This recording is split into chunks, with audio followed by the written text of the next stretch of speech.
And today we are going to talk about this topic, China among developing countries. So my name is Tang Xiaoyang, and I'm a professor and also the chair of Department of International Relations here at Tsinghua. And it's good to have you here. And so today I will divide my course into this following 5 parts. So introduction, and then focus on China's development approach as an alternative to the mainstream or Western model. And then we try to analyze the dynamism of development so that we can understand more in depth the difference between Chinese and the traditional mainstream development model. And this is also related to the global system. And in the end, we will say how this China's development will impact on other developing countries in the long run. Actually, I will save some time for in the end for more general questions. But however, during my lecture, feel free to interrupt me. If you want me to repeat some some points or to clarify something, just raise your hand and feel free to stop me. Okay, now first about the introduction. When it comes to about China's relationship with developing countries, many people may think first the word is about Belt and Road Initiative, right? A lot of people think, well, this is the signature project of China's work with the developing countries. But however, my argument is this Belt and Road Initiative, it was not China's own intention. It's actually rather as a result or as an effect showing China's strong tie with the developing countries. Because the Belt and Road Initiative, when it was first proposed in 2013 as ideas, and then later in 2015, when the first vision of Belt and Road Initiative was announced, actually China didn't only target at developing countries. Instead, at that time, a big portion was on building up relationship with West Europe, with the developed countries. But however, this then in 2020, when we really look at its result, these are the blue ones are these countries which signed the Belt and Road related MOUs or agreements by 2020. When we look at this picture at the bottom, then we find it's actually mostly the developing countries in Asia, in Latin America, and in Africa, as well as some in Oceania, in Pacific Islands. While the original, the targets in Western Europe, actually were not many who signed these agreements on this. So this just showed the popularity of China's Belt and Road in developing countries. And actually, it's not totally intended. We can see China at the beginning in Belt and Road. Large part of Africa is not in this circle of the Belt and Road original vision, right? Let alone the South Latin America and Pacific Islands. But all these countries actually, they later joined the Belt and Road, and making Belt and Road Initiative now look as a very collection or gathering of developing countries all together, and then with China as a major partner. And this kind of effects not only seen in Belt and Road Forum, as we see for the last just in last October, right? So 1 month ago, we also saw the third Belt and Road Forum Summit. The countries from Africa, from Latin America, and from Asia and the Pacific Islands all gathered together, just like before. But apart from that, we also see there are other mechanisms, like the BRICS, also in August, late August, then they even expanded. So going beyond the original 5 countries, they actually expanded to seven more. And then we can China Forum of China-Africa Cooperation. That's again China. That was in 2018 when they came to Beijing. And next year it will have another summit in Beijing. And then, as you know, I think this course is also built on this Global Development Initiative, which was proposed around 2021, and then had this summit last year. So all these different types of mechanisms showed the very strong relationship between China and the developing countries, the so-called global south. Right? So this is actually a very significant phenomenon. But yes, this was only like a political part of actually just the political appearance. When we really look at the substantial data, then we may know this trend in a more clear and direct manner. So this is about the official financial flows, so including the official development aid and also the loans. So the loans lent by the state-owned banks all count in it. So we see China actually in this developing countries, China's loans well beyond the United States, and even for some point surpassed all G7 countries, right, in around 2015 and 2016. And that dropped only during the COVID time. And, but also we can, interestingly, the US and then the G7 countries, during the recent years, their flow to developing countries also started to increase.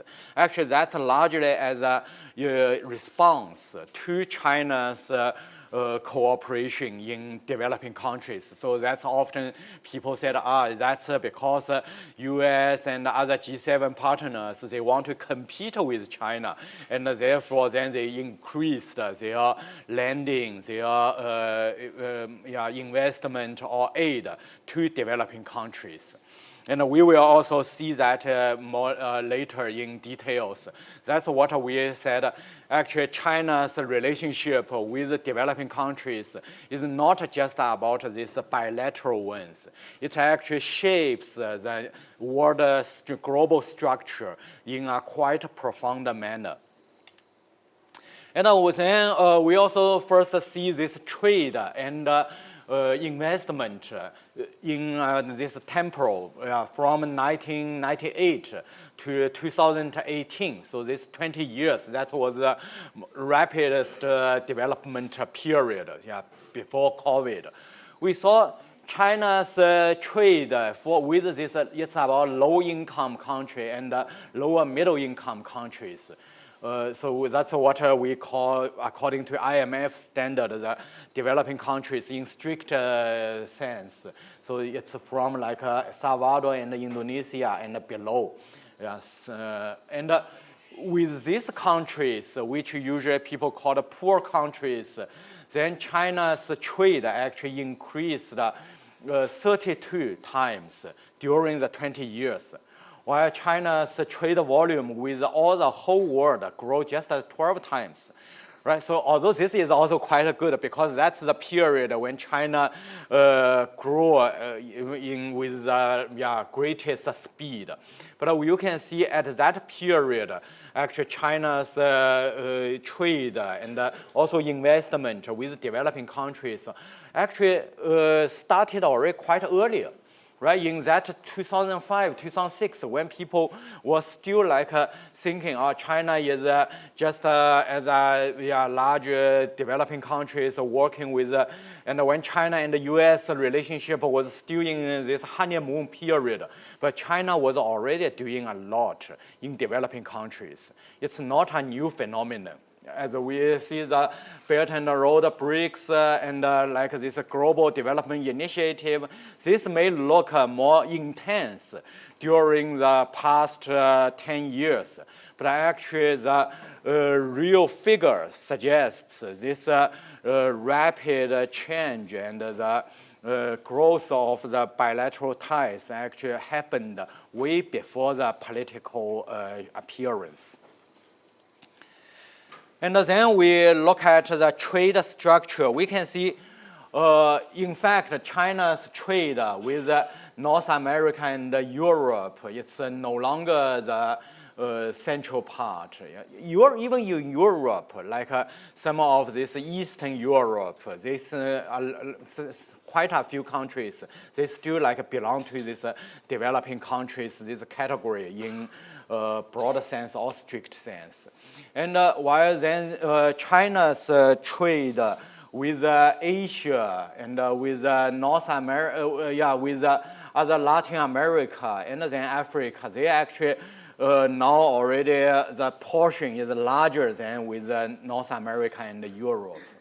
Right, so this is what we see in this China's engagement. So more and more China's linkage with the developing countries, especially we know the last several years, this geopolitical tension, actually that didn't really like weaken China's growth a lot.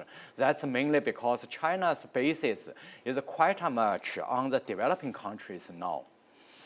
And also another way is to see how China, with which countries are China doing business and trade.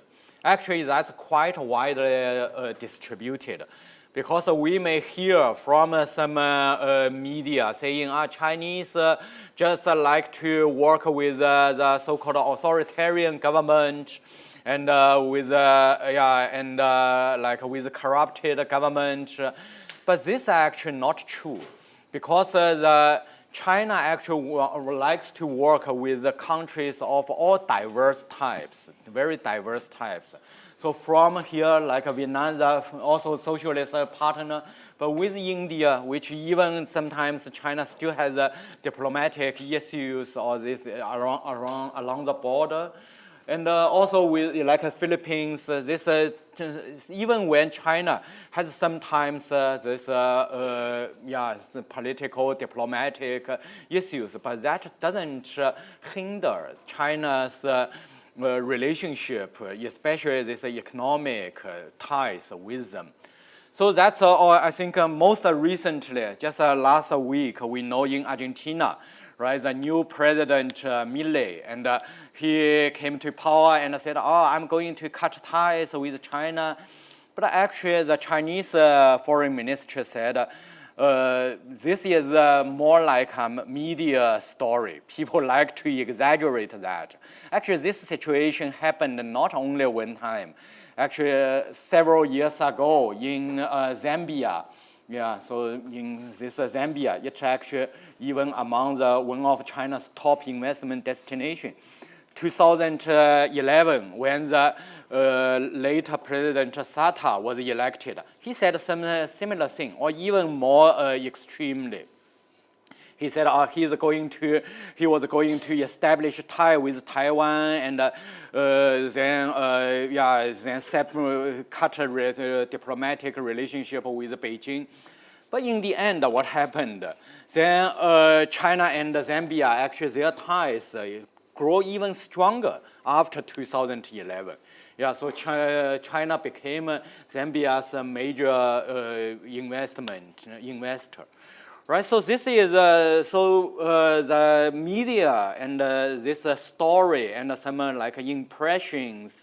This is one part, but the real figure actually tells a lot about the stable growth. If you listen to just look at the media, you see etc. all the chaos and like a lot of controversies and a lot of negative stories about China's engagement, trade, investment, or lending in developing countries. You would even be like astonished to see what kind of this mess it is. But when you really look at the trade and then the political things after that, you can now understand that's not about just like a big power or say control these developing countries. It's really about a stable and a sustainable development, actually in a very long and sustainable manner. So this especially when it comes to China's relationship with Africa. You can see China actually, it's for the last, from 2000 to 2019. China has already become Africa's large trade partner since 2009.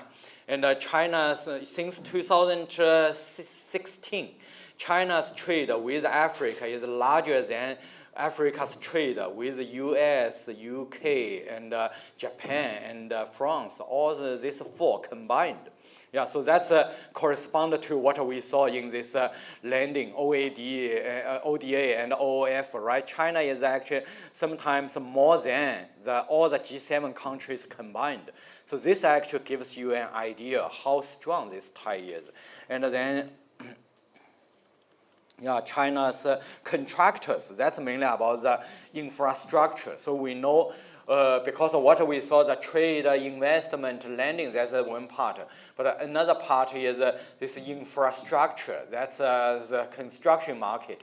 That's also what China is particularly good at. And in Africa, China actually got more than 60% the shares. And in Asia, it's around 30% because in Asia, there are more competitors among the local competitors. And even in Latin America, China got more than nearly 25% of the construction infrastructure market. So that's what you may also hear about China's engagement in a lot of developing countries is also about the building roads, right? Building power plants. And we will see why this is the case and how China then succeeded and takes such a large market share. Okay, all this then showed China's strong growth, and then globally, then it makes a very strong competition with the traditional mainstream Western model. This is what we saw already in 2013, when that's actually still the last time when an American president visited Africa. Yeah, so of course Obama visited later in I think 2014 at least he also visited that. But after Obama, actually Trump, he didn't care about Africa, and Biden is too old to visit Africa, and so Obama is still the last one who visited that. And then 10 years ago, when Obama visited Africa, and then that time people already, then the CNN reported, oh, there's only one word subtext to his trip to Africa, China. And even when the US didn't visit, but the US and the G7 actually, they are more and more realize this significance of China's engagement with Africa and also with other developing countries. So therefore, then what we see is the US, they announced now this PGII, so it's what they call the Partnership for Global Infrastructure and Investment. And the same is actually Europe. They had their Global Gateway policies also recently announced. So all this are actually showing an interesting thing. Why?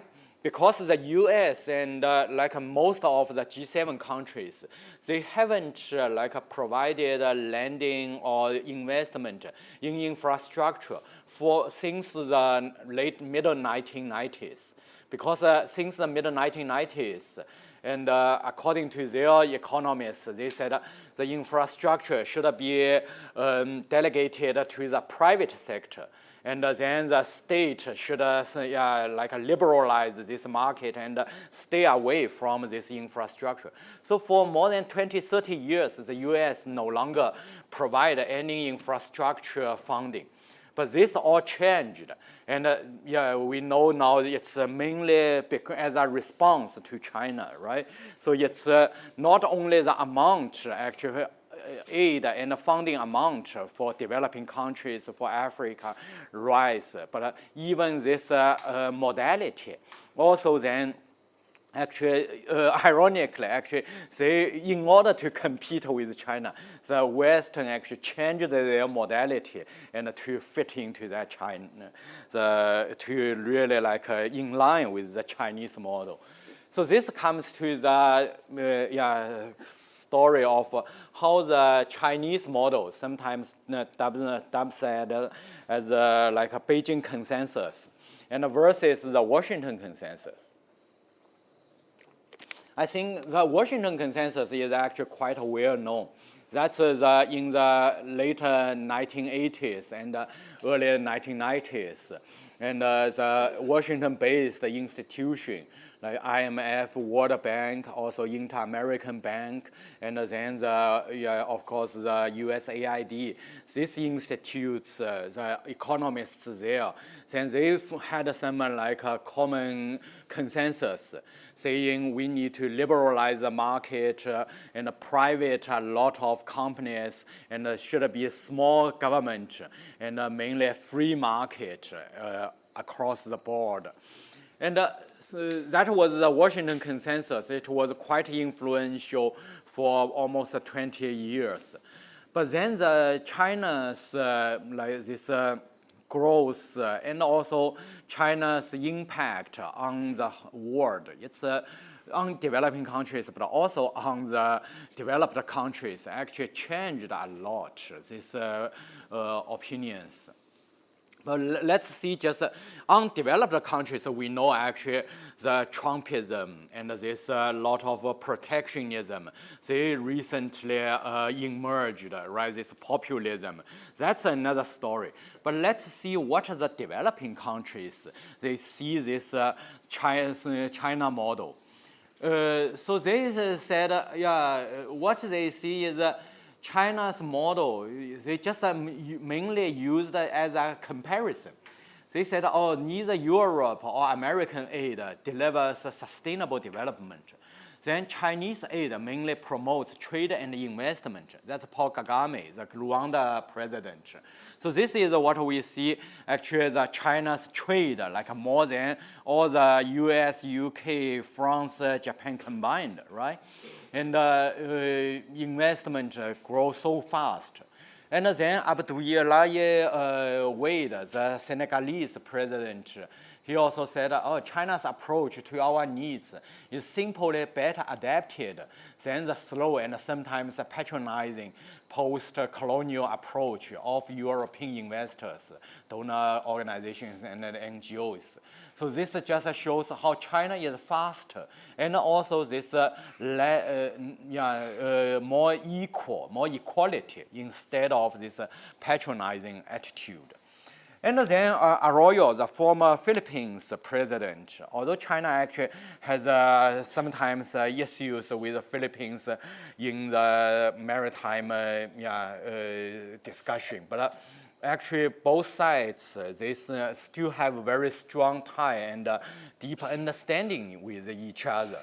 And Arroyo, she said, yeah, China offers an alternative development path to the Western model of Jeffersonian democracy and free market. So that means it's not only fast and trade these economic issues, but also provides the other types of political paths. This actually. But what we see, what's interesting is actually all these quotes, they talked about China as a rather an alternative, but they didn't really characterize what Chinese model or approach really is, right? So this is also the part when we look at this China's trade destination, trade partners and investment destination, we also see this interesting phenomenon, namely it's quite diverse. Like some media said, China only works with authoritarian character government. That's not true. Right? Actually, China loves to work with more well-regulated and stable countries. So here we see actually from the region-wise and also the political type-wise, and so China works all different, quite different kinds of countries. So this also shows the Chinese approach. Although we are talking about the so-called Beijing consensus, but in fact, I would say the China's approach is rather a diversity. Yeah, it's not about you have a very specific type or defined approach, but it's more like a diverse and flexible. And that's why people only think, oh, China is actually an alternative. But what kind of alternative? Is that more strict, more centralized? Not necessarily. As we will see, actually, China's investment and trade business with developing countries, sometimes it can be very much driven by private companies, right? But sometimes it also then driven by the SOEs, by the state as well. So it depends. So, but when we try to characterize this diversity and also this flexibility, then I would say this pragmatism, that's a better word to characterize it.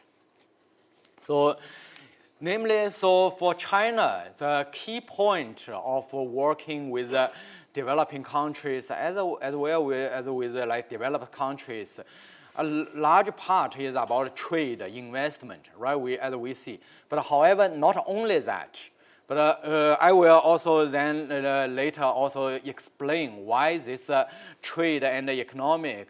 Actually, in fact, for China, the economic growth currently is the biggest politics. And that's also related to China's view of development. Because development, is it economic or is it political? Actually, it's both. But however, it will center on economic growth, right? So that's what I want to say, that China, first, when it comes to its vision, this pragmatism, it looks like it focuses on market, on economy, on investment. But this actually has its political implication. But anyway, this is the economic growth. That's first the biggest China's take. So it doesn't reject the market anymore. Actually, it rather promote market economy and international trade. But however, they do not promote the so-called free market. China, so that's a big difference. China promotes market economy, but doesn't totally accept the free market, right? You see the difference.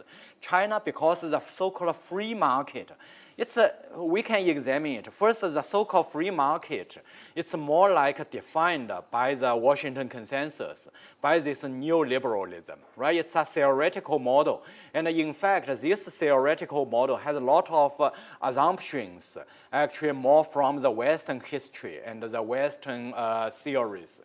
So China doesn't accept this kind of Washington free market. But however, China wants to use the free market, but in a different format, right? And so what kind of format? Then this is actually open. China's market approach, even within China, it's quite different. Right, I think it's actually Chinese and someone like having lived in China or studied in China quite a long time, right, among you. And you should know, right, in China, even in China, the economy, like in the coastal region, a lot, especially like in Zhejiang or in Guangdong. In Zhejiang, it's mainly private business, right? In Guangdong, a lot of foreign investors, as well as in Shanghai. While in some other parts, actually the SOEs, like in Beijing, the SOEs, they are very strong. So even within China, actually the different regions, they have different success stories and different approaches. And let alone this in overseas, in developing countries, you see private, small-sized traders, as well as larger these multinational companies like China Constructions, and also like high-tech companies like Huawei, right, BYD. They are also now expanding very rapidly in these developing countries. So this is about the diversity. And what's the criteria? It's actually the catching mice and cross the river. So it shows that that's the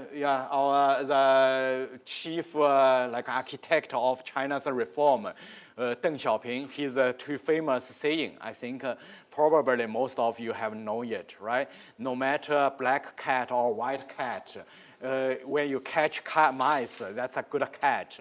Or actually cross the river by touching stones.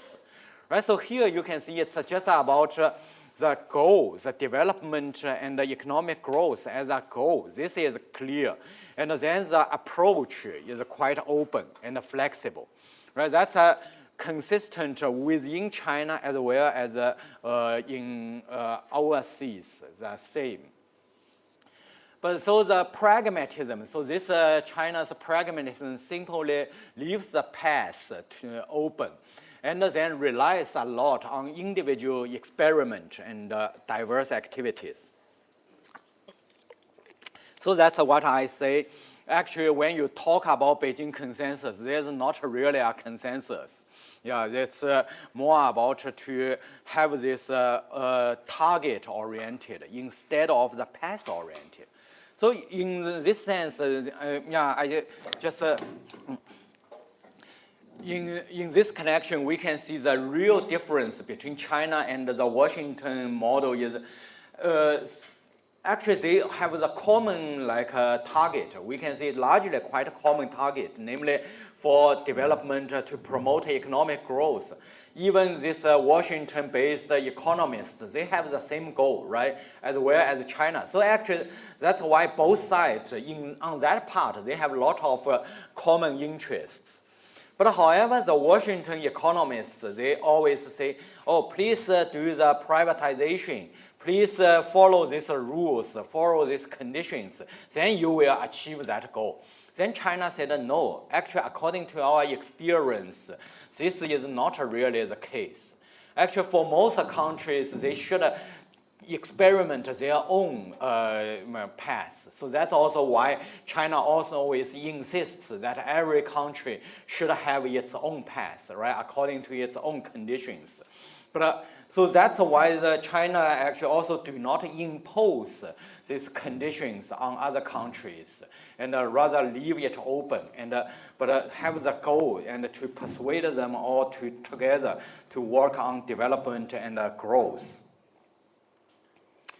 And then we try to understand why this like a pragmatism, which leave the whole like a path open. That may actually work better than defining our way, defining a path. When we try to understand that, we need to understand the whole dynamism or this essence of development. And I argue that development, actually, when we can see in this picture about the growth during past 500 years in the world, we see the real development, they rather start, like here is about Britain, right? And then followed by other countries. It's mainly a phenomenon in 1800. But of course, before that, already some started, especially the European countries, Spain, Britain, sooner or later, right? They have this tendency of continuous growing very rapidly. And this is what we see now, the development always progressing. But when we look at the history, like especially this ancient, like India and China, these countries, for a large period, they actually, in ancient times, we all say, they have a very like magnificent civilization in the history in the past. But we know actually for them, most of them do not have this idea of development. For them, rather for a lot of, especially from religion or from a cultural perspective, a lot of them, they reject development. They would rather say, we want to stay in our own tradition, right? We want to look at preserve our own identity and tradition. That was the older ancient society. But in the modern society, this trend of growing, of increasing, this is actually rather driven by the emerging capitalism, right? We see this period, the European countries, this growth, GDP growth, that's quite related to at the same time of capitalism. Because the capitalism, in its essence, then it requires development, and also, in fact, it stimulates development. And what means capitalism? Actually, anybody can give a definition of what capitalism means? Okay, I just use Karl Marx to first his definition of capital. Well, capitalism actually means to take the capital, to put priority on capital, right? And when we first need to understand what capital means. And capital, people say, that's about money. But in fact, when you have like $100, or when I have $100 in my pocket, is that a capital? Not necessarily. It actually can be just like a payment means, right? I use the $100 to buy a ticket and then go to beach. Then I just consumed it. It's just about a payment method. But how about I put this $100 in stock market? Then it actually becomes an investment. And investment means it's a capital, right? So this actually shows capital, it's actually related to money, but it's actually about the money for what kind of use. And Karl Marx said in his book, Das Kapital, he said, in traditional society, actually people usually use money only for the purpose of getting enjoyment, right, or for survival. So in the traditional society, people actually, they do not encourage any capital increase. They rather despise this capital increase. So in China, as well as in Europe, or in a lot of culture in the world, to like pursue interest, pursue like a material, just focus on material interest, that's always a bad thing.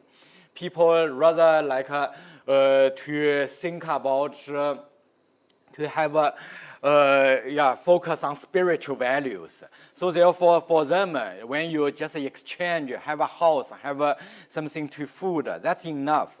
So that's why traditional society, they mainly maintain the same level for thousands of years, right? Even in Europe, in Middle Age, actually the productivity may be even lower than the Roman Empire.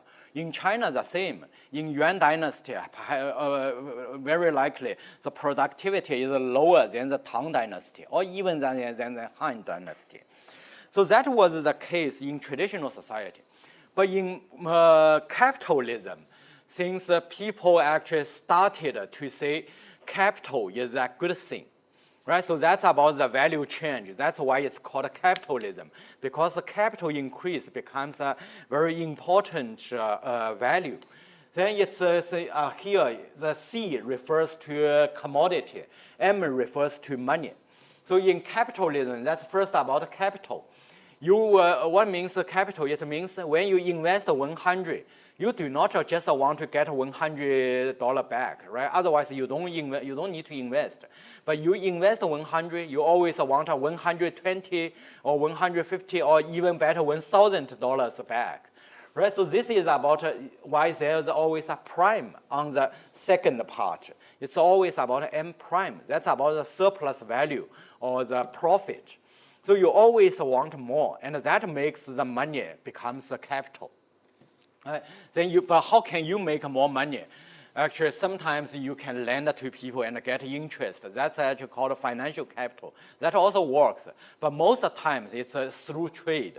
Right, you invest money in a commodity, like I go there and to buy like a cell phone, and then I moved buy like an iPhone, the latest version. Then I go to another city which actually they don't have the latest version. I can sell it for $150, right? And then this actually makes the profit.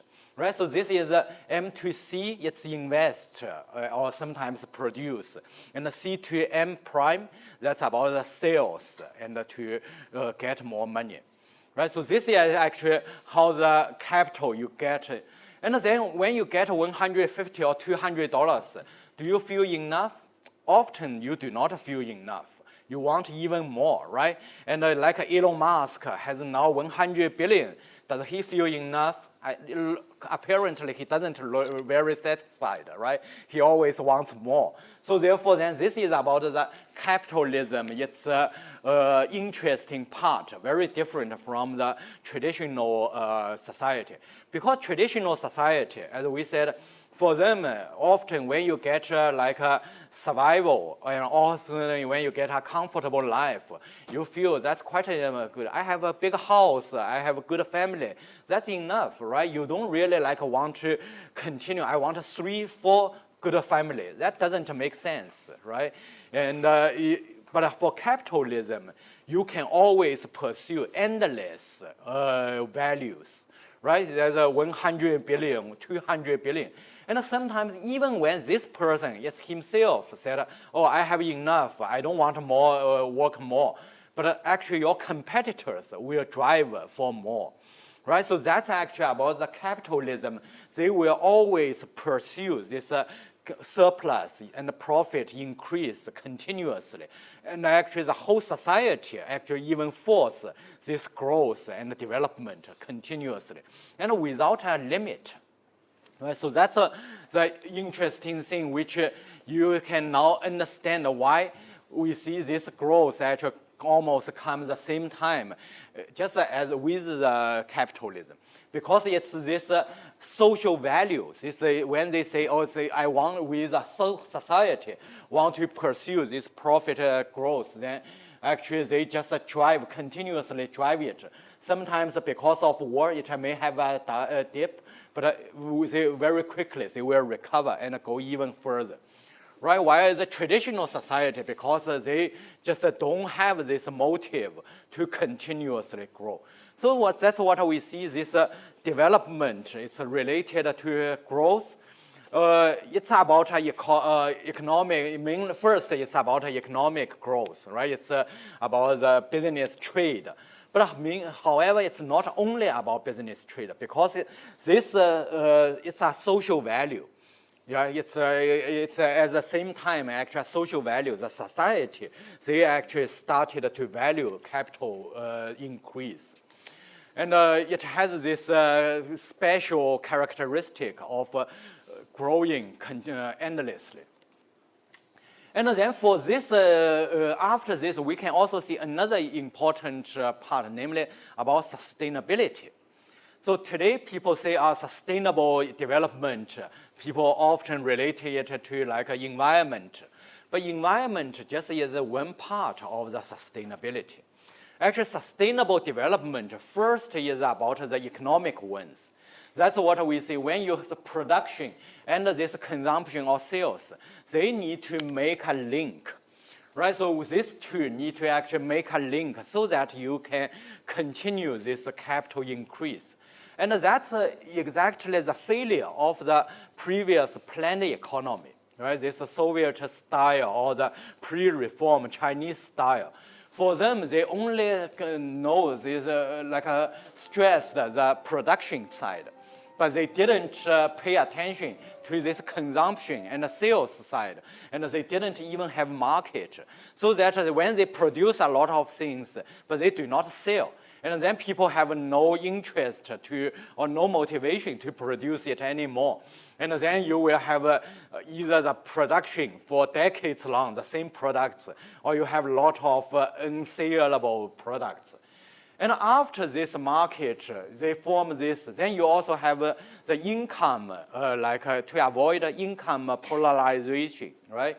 That's what we see. If you have too many profit concentrating in just several families, and most people, consumers, they do not have money, or workers, they do not have money, then it will cause the economic crisis, right? So that's what we also see, that you need to actually make this income more widely distributed. And then also about the social power. Then if the power is too polarized, then there may be social disabuse and the turbulence. And then finally, when the industry grows too much, then you also need to consider about social stability and environmental sustainability. So the environmental sustainability is only actually because of this pursuit of continuous growth. Then we want to have this environment livable and to make this continuous development can go on. Otherwise, actually, I would say we do not need to care about environment, because if we do not continue growth, we just go back to our traditional rural life and go to farming. Actually, the current environment is enough for us, right? But the problem is that we all want to still have cars. We want to have the even more developed, even more higher technology. Therefore, then we want to actually the environment do not further going up. The temperature do not further going up. Right? Otherwise, actually, currently, this temperature is still not disastrous yet. But what we are worried is just if we continue developing like this, we actually, our Earth may explode. Then we actually need to think about the environmental sustainability and slow its or even reverse its global warming trend. Right? So this is the idea, actually, sustainability is related to this continuous growth. Yeah, so we talked about first the capitalism. The term actually already suggests the social value change, right? Actually, capital is not a new thing. In ancient China, ancient India, Arab, and Europe, capital was there always, right? So ancient businessmen, they also have capital because they want to, someone like greedy merchant, they also put capital to get more money. So capital has been there always. But capitalism, that's something new, right? Because the whole society really evaluates capital. That's actually a social change, social value change. So make that clear. Right, so and then when we discuss about this social value change, actually in the modern capitalism, it's not only a value change, it must also be accompanied also by the societal structural change.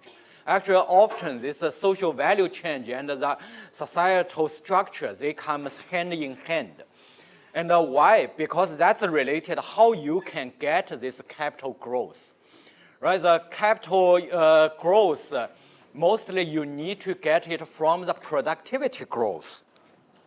So that's because only when the productivity also increases, then you can actually sell it for more money. And meanwhile, this like a pursuit of profit then encourages you always to look for more like a higher productivity. Maybe one example is what you are using now, the computer and iPhones, these things. Right, I would say for most of the people, maybe even iPhone 1, you were already amazed by this functions. But then the Apple company said, no, you cannot just buy iPhone 1 and use it for 10 years, because then the iPhone cooker, he cannot make money anymore, right? He always wants to push you to make more get iPhones every 2 years, 3 years, and then he can get a lot of more profit. But how to get this profit? Then make new versions, right? Upgrade it. Then you see this productivity growth. The same is also the Windows and the computers. It's actually form like a structure. Actually, it's also about competition. If you use it or you are satisfied, but then your competitors, they raise the productivity, then actually people may in the end move to that. Right, so this is actually how the structure of capital increase. They will go side by side with the development growth. And then this development growth, the most effective manner of the productivity growth. Actually, although today we say, it's so fancy, all this high tech and things, but the basic principle not changed much from the 18th century, when the Industrial Revolution just began. In fact, that principle can even be traced back to Plato. Yeah, Plato in his Republic already mentioned this principle, namely division of labor. That's the first sentence of Adam Smith, his classic, The Wealth of Nations. He said, the greatest improvement in the productive powers of labor and the great part of the skill, dexterity, and judgment seem to have been the effects of division of labor. So that's what he saw in the Industrial Revolution. When people today say Industrial Revolution, it's about technology, about steam engine. But Adam Smith, he said he saw it differently. He found actually a pin company. He used also in the first page of Wealth of Nations. He used the example of a pin company, saying, look, in the traditional time, Middle Age, a skillful master, he can make a pin, not make a pin within a day. Yeah, that time, but it's all handmade. Even when he's skillful, it's very slow. But he observed in his time, just at the beginning of the Industrial Revolution, but without steam engine. Actually, what they did in a small workshop, what they did is just to divide the production into 20 different steps. And each person, they do not need to be trained. They can be just very new workers. But these unskilled workers just repeatedly doing one simple step. And with this division of labor, he found actually how many pins these people produced. Anybody knows that story? Actually, they produced 48,000 pins per day. That means when you divided it into 20, it's actually divided by 20. Actually, that's about the productivity per capita increased 1,000 times, over 1,000 times.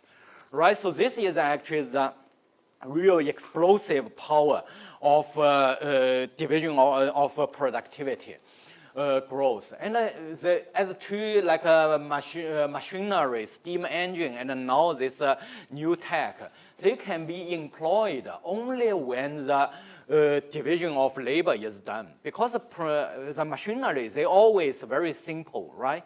They always just do the repetition and things. And high efficiency just comes from simple repetition. So this is the picture I draw to illustrate these different ways of production. So traditionally, actually, one person or one family or sometimes one village, they actually are relatively self-sufficient.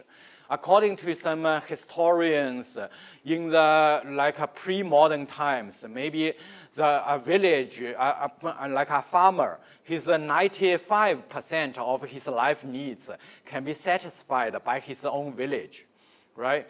And but today, then you always anybody is doing something for yourself. Nobody, even you do not cook for yourself or make clothes for yourself. But you are very much more productive, right? You are always a specialized worker, but meanwhile also specialized consumer.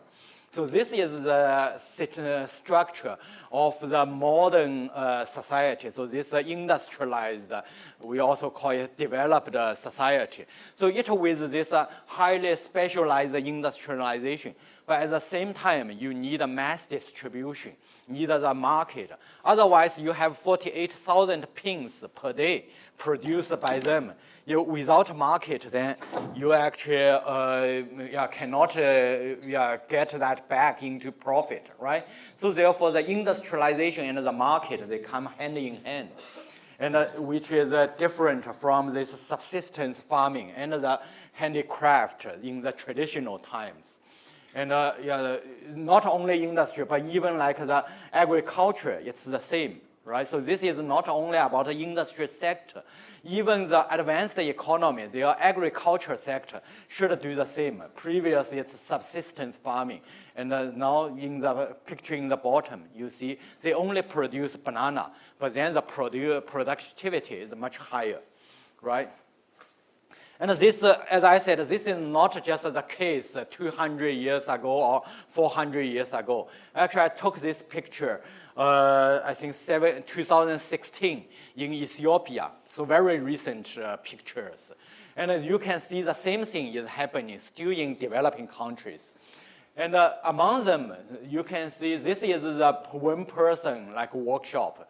And he is very skillful. He can do make a shoe, like from design to sewing and to like finishing, all by himself.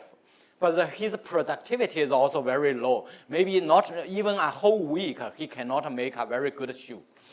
And then this is some like a prototype workshop, still some mainly hand making, but have some like 10 people divided into this division of labor.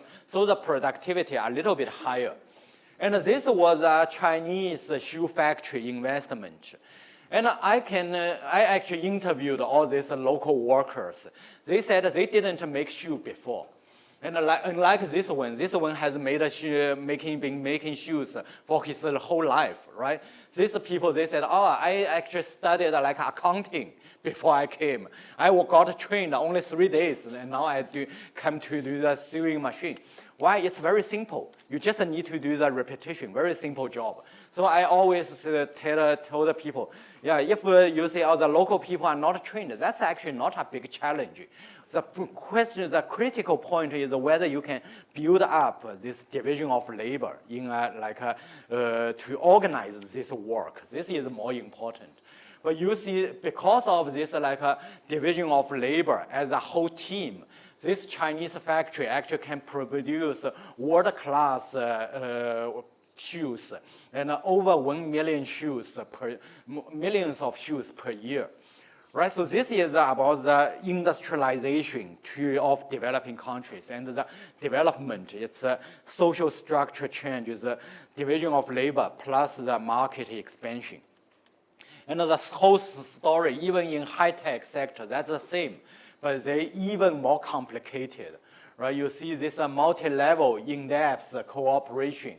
And when we today about cell phone, you can divide it into screen, into chips, into the other electronic components. And in chips, you also have design, production, testing, all different things.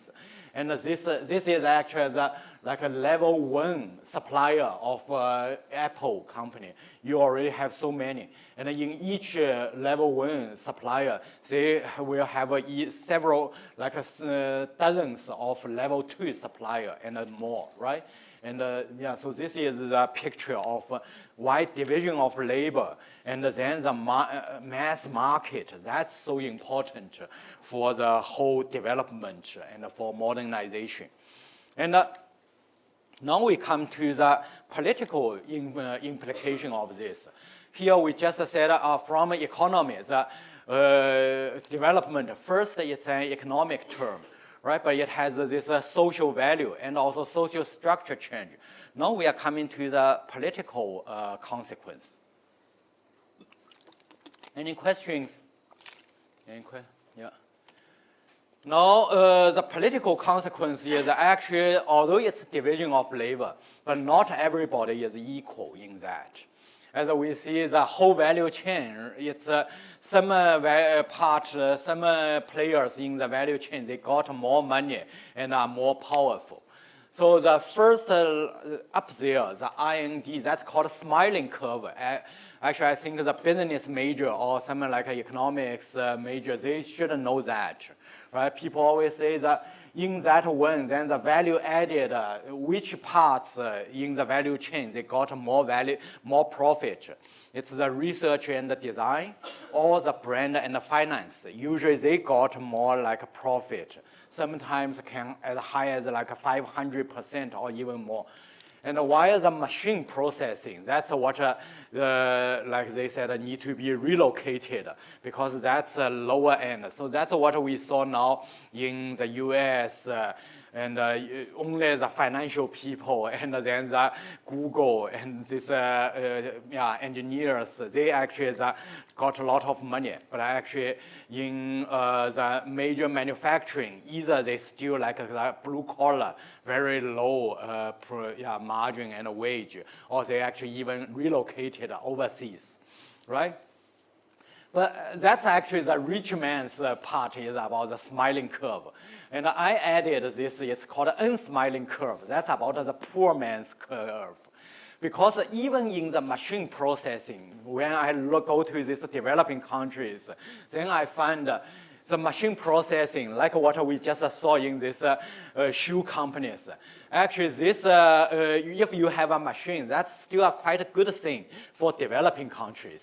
What's more miserable for the developing countries is they only provide raw materials like the minerals, right? And also they only this human labors, very cheap human labors. And then earn the wages as low as like $30 per month. And that's already something quite a money for a lot of countries, underdeveloped countries, right?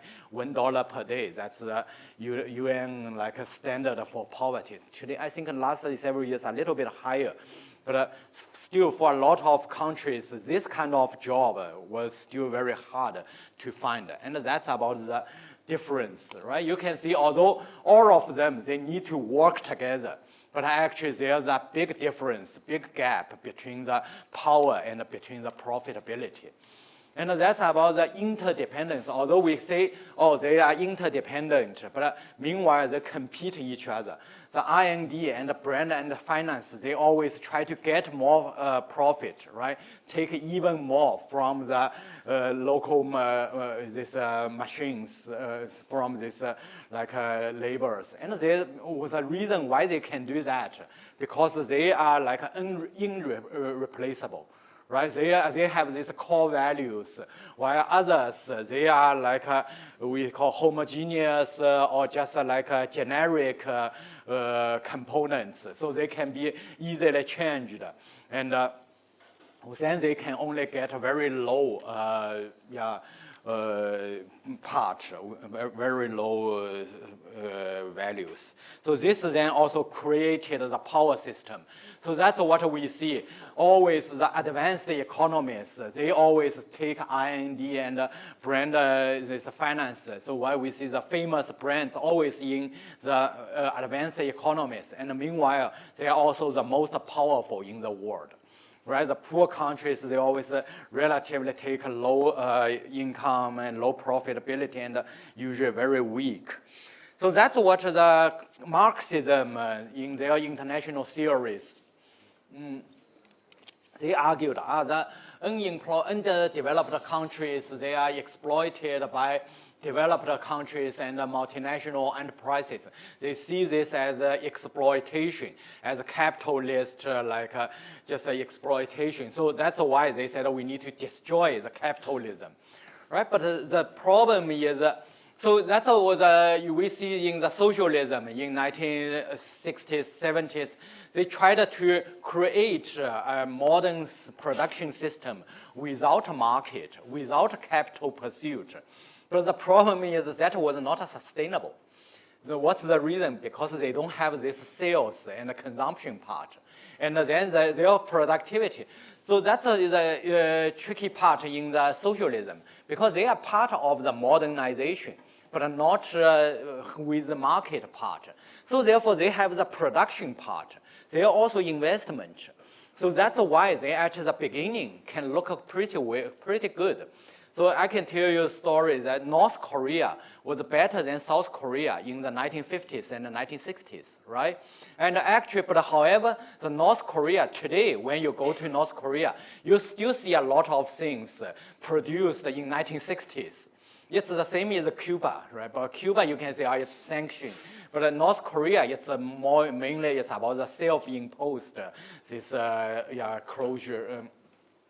And so therefore, then, because they do not have the motivation to change and to increase, while South Korea even started from a lower level, but actually it continuously grow, right, and increase this productivity, and then with the market motivation.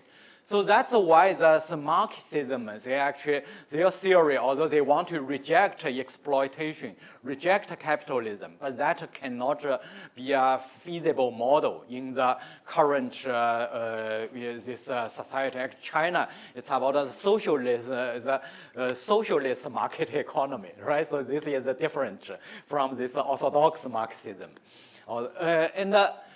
But then in 1960s, 1970s, with the rise of Asia tigers, actually like Wallenstein and other scholars, they revised the whole system a little bit.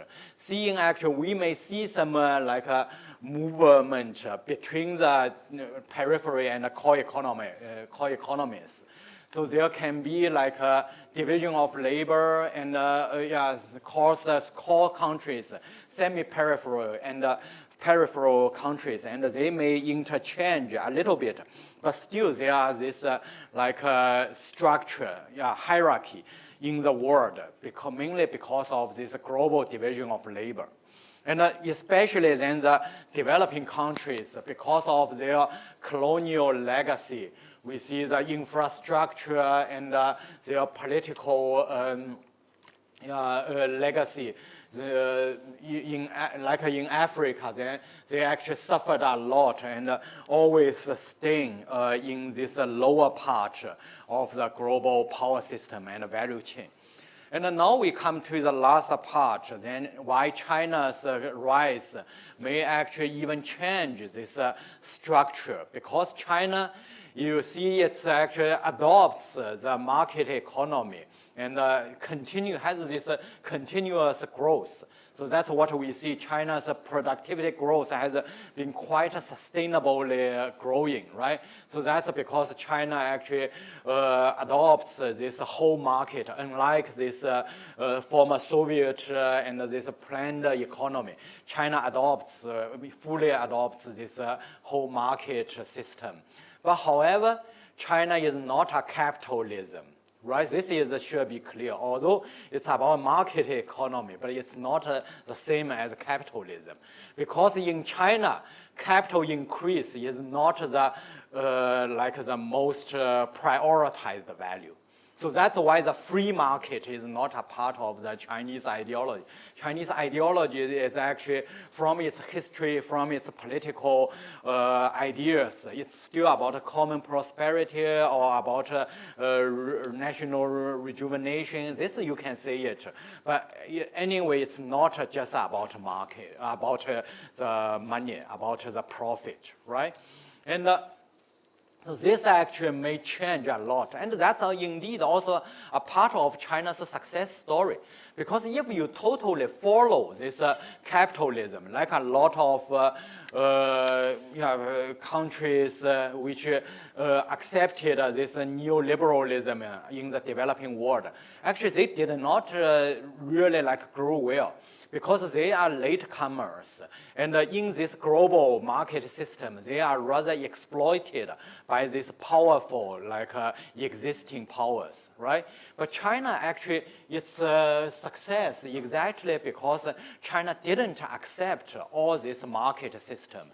So China, in part of this system, they consider about the national interest or the social interest. So therefore, they didn't let all this exploitation happen. So for a large part, they can even, that's related to this picture. They can, to this sustainability balance. You can see China actually, this even about the purchasing capability, China is doing better. Because China actually stresses this contribution to the income, to the local, to more ordinary people. Right? Actually, 10 years ago, you may hear in China, the inequality is very large, right? But that's no longer the case today, because when the government hear about that, notice this phenomenon, this trend, they try to adjust it, right? The same is also about the social rights. Unlike this Occupy Wall Street and this populism, these things only, they actually may even reach the point of protest or social turbulence. Actually, Chinese government noticed that things actually even before it really erupted.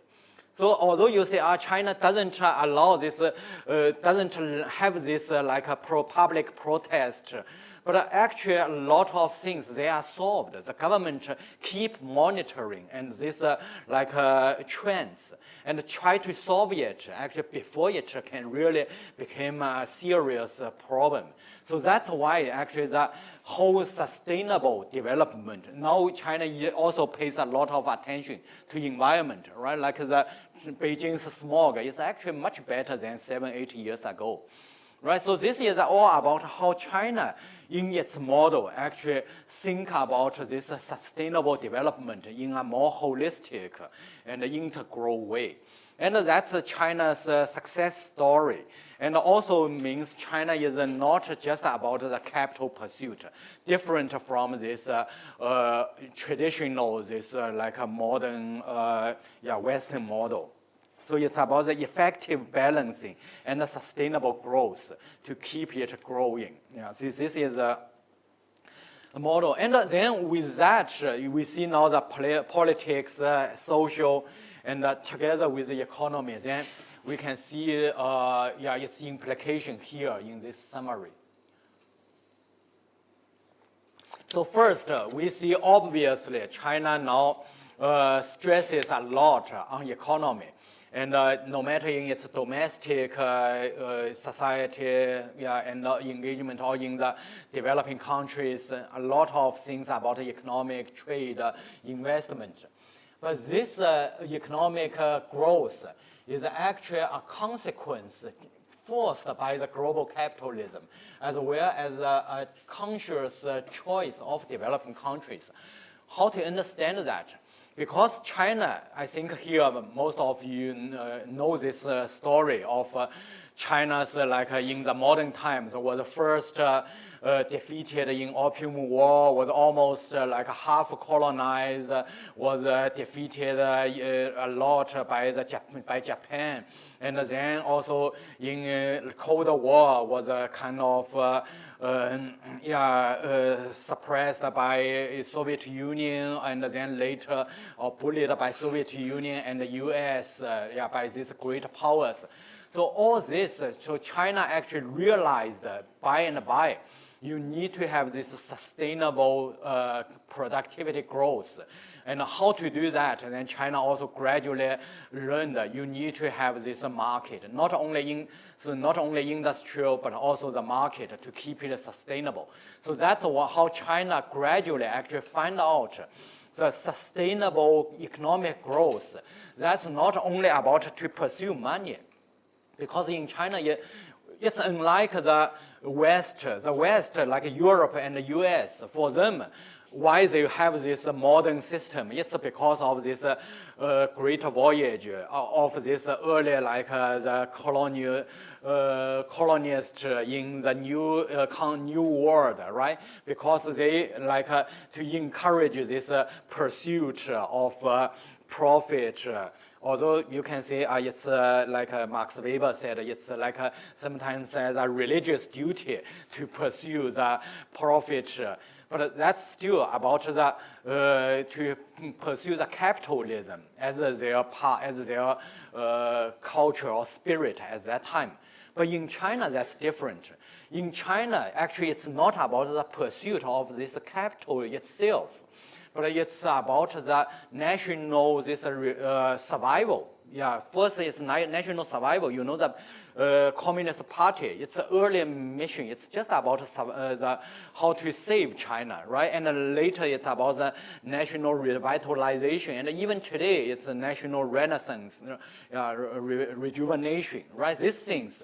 So at the very beginning, when China adopts the economy, this like a market economy, and take it as the major goal, it's related to its political context of having the national rejuvenation and these goals. And paradoxically, when China accepts this global capitalism, then it gives it the capacity to resist foreign influence and to like really achieve its political goal of national rejuvenation and the national like empowerment, right? So that's why I say always the economy, when China working with others, they always say, let's talk about business, let's talk about trade, investment, we should focus on that. But actually the political part implication is actually subtext to this economic engagement. That's because of the history, because of this understanding, right? Why you are doing this economy. It's actually good for your whole country's political growth, political empowerment. And then when China stresses the importance of economic growth in engagement, it doesn't completely forget politics. This can still be seen in now China's diplomacy and policy. The devotion to development issues implies both continuation of China's long-term policy to support movements against Western hegemony and an approach to provide such support. So we know China actually has a very close relationship, people say are older friends, with a lot of Latin American, Asia, and African friends, right? People call we are one family. This is the slogan in the 1950s, 1960s. And this kind of political policies, they are not forgotten. And when China then works today with the developing countries in trade, in investment, they are actually then trying to have this to like maintain or even support this kind of older friendship through a new method, right? So this is what the Belt and Road, this vision in 2015. They said, Well, countries along the Belt and the Road have their own resources and advantages, and their economies are mutually complementary. So you can see this is the view of division of labor and the market, right? You have this economic mentality. And therefore, there's a great potential and space for cooperation. They should promote policy coordination, facilitates connectivity and people-to-people bonds as their major goals. So this is also then incorporate all this history and their understanding of development into this Belt and Road, and try to treat all the countries as a more like equal partner, because they actually, a lot of their policies are actually anti-hegemony, right? So they know it's about policy coordination. It's not like the Western model, especially this Washington Consensus, said, oh, you don't know this, and you should follow my model, and then to impose conditionality and force others to do this. But China is different, because China actually, from its own change, it understands a lot of different countries. They have their different approaches of transformation. And they said every country, they can have their own approach. What's important is to talk, to understand, and to have this not only business, but also cultural and political coordination. And so within that spirit, we can also see the result, the reason why China can do that. It's also really not only the willingness, like this attitude, but also about China's capacity and its unique position in today's world. Because China's unique position is it's not so rich, but also not so poor. So actually that's sometimes it's a disadvantage, but in terms of working with developing countries, it's actually gives it a very strong position, especially in terms of trade. We can see this picture. In 1980s, that's how these countries with their primary trade partner. In 1980s, this U.S., Australia, Brazil, Japan, France, Germany, Brits, and Italy, even Italy and the former Soviet Union, they each have their small circle, right? China is actually that time just a small part of Japan. And then in 2000, it's more integrated. The Europeans, they became a system. And then the U.S., they became another, especially Latin America and Australia, Asia, their one system. And in 2020, then what it looks is actually China became a system. Apart from Europe, but even Europe, then China still has a quite strong connection, right? Apart from Europe, actually China became the primary trade partner with most of the countries in the world. And while the US, so this is actually can be explained by that value chain, the two curves. Because the US now, after this relocation, they only have R&D and only have brand and finance. But then they are far beyond the other countries. While China actually exactly in the middle part of this value chain, right? That's what the Chinese strength is. You can see China, in terms of R&D and brand finance, China is not yet so competitive. But then it also goes beyond the raw material and intensive labors. It's exactly more like the strongest part in the middle. As we actually know in China, it's in the world, it's the only country have over 660 subsectors according to this industrial catalog. That's the UNIDO they actually made this survey and find only in China you can find this complete industrial system in the world. Yeah, no others can do that. So this actually gives China very unique strength because no matter it's the highest ones like Japan or Australia, Japan or something like Europe and American countries, but also the developing countries, they can all find their trade with China, right? Along the value chain. And then this is actually then we may say, oh, what happens after this decoupling? And I added this recent trade value to see what happens this is actually 2020, already after 2 years after decoupling, right? Not much changed. Because you can see, in fact, when the US, they reduced their imports from China, so China exported indeed less to US, at least like slowed their growth. But China's imports or trade with other developing countries were actually growing, right? To Mexico, to Vietnam, and to India. Even when you say China and India, they recently have this border dispute for quite a few years. But China's export to India was growing very fast. That's mainly thanks to the decoupling strategy, because the US now import more manufactured goods from these developing countries.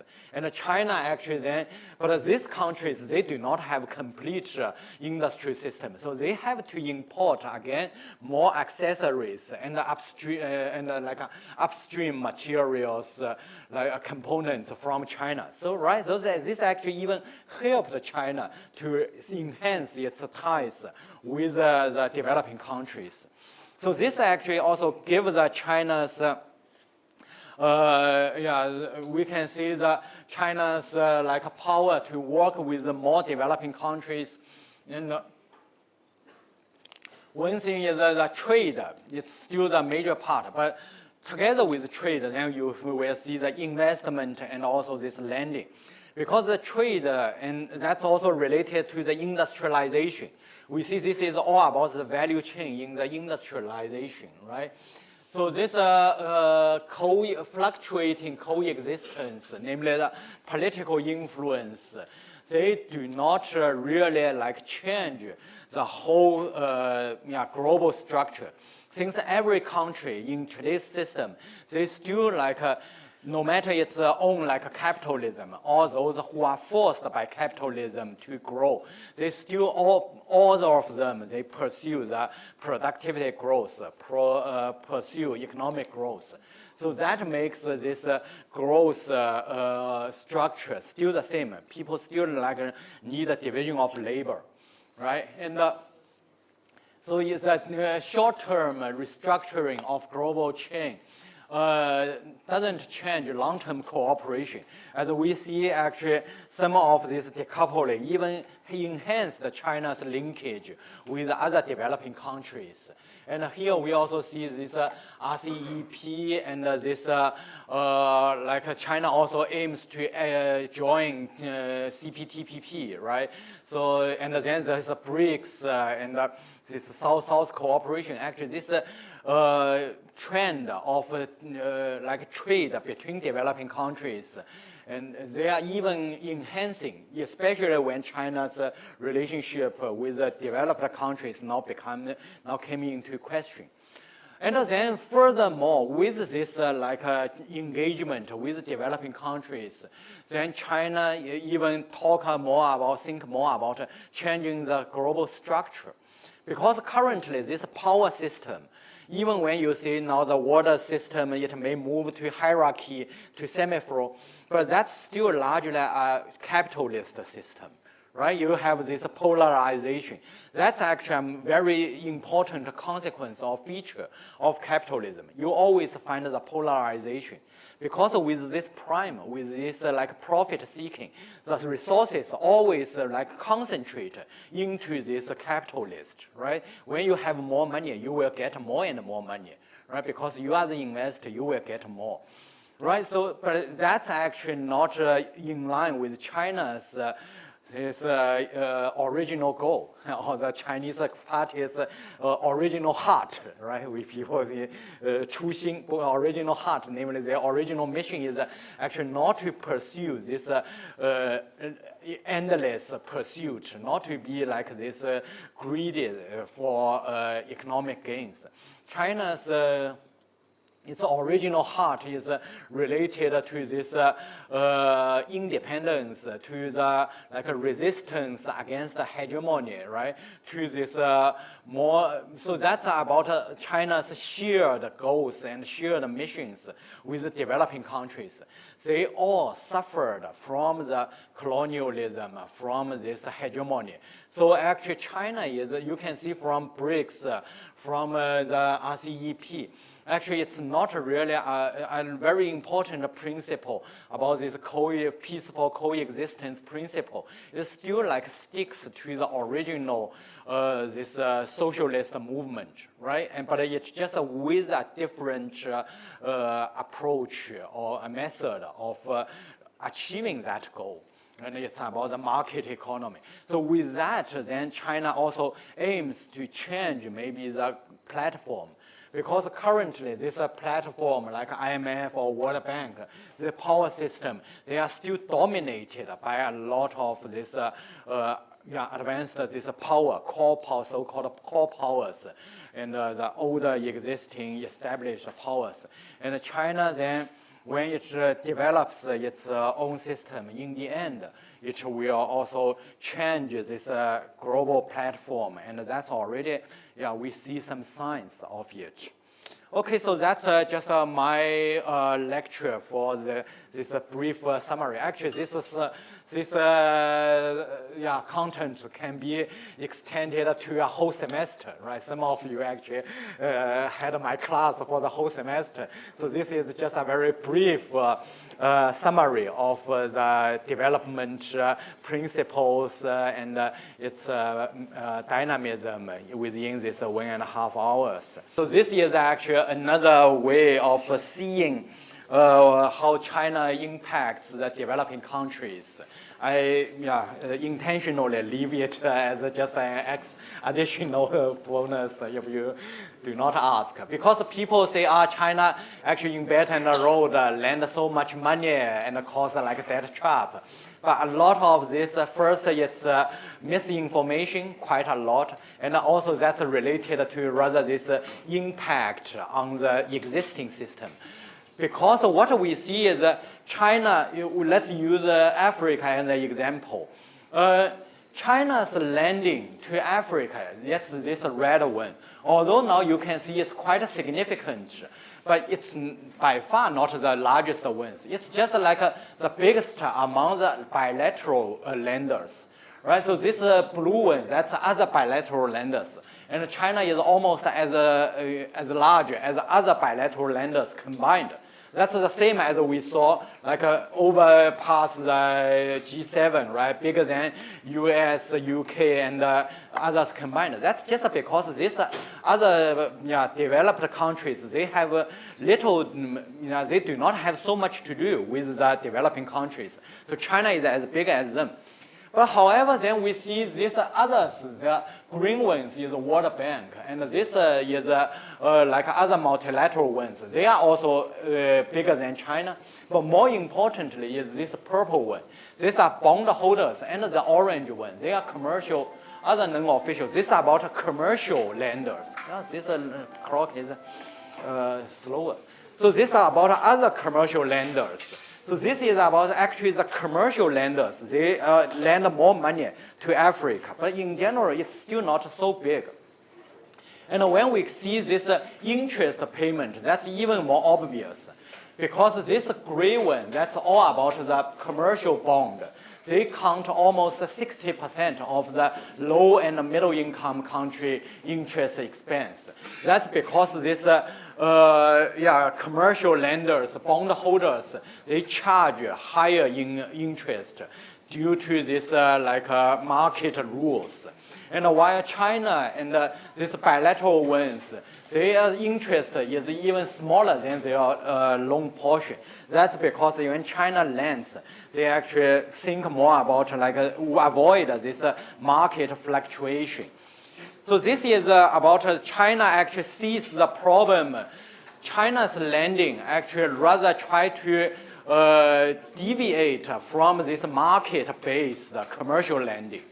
So however, the market-based commercial lending, that's exactly the Washington, these major institutions, they advocate that system. So even when China's lending is actually smaller than this commercial lending, but actually as a different system, and that was much more criticized. Especially people say, that's about state subsidy, about a political tool, or saying that's about the debt trap. So that exactly shows it's China's difference and its uniqueness from this commercial and capitalist-based system. Because this commercial lendings, that's more about it's actually the last hold of the global capitalist system, right? Because that's the lending and the financial sector is the most profitable sector.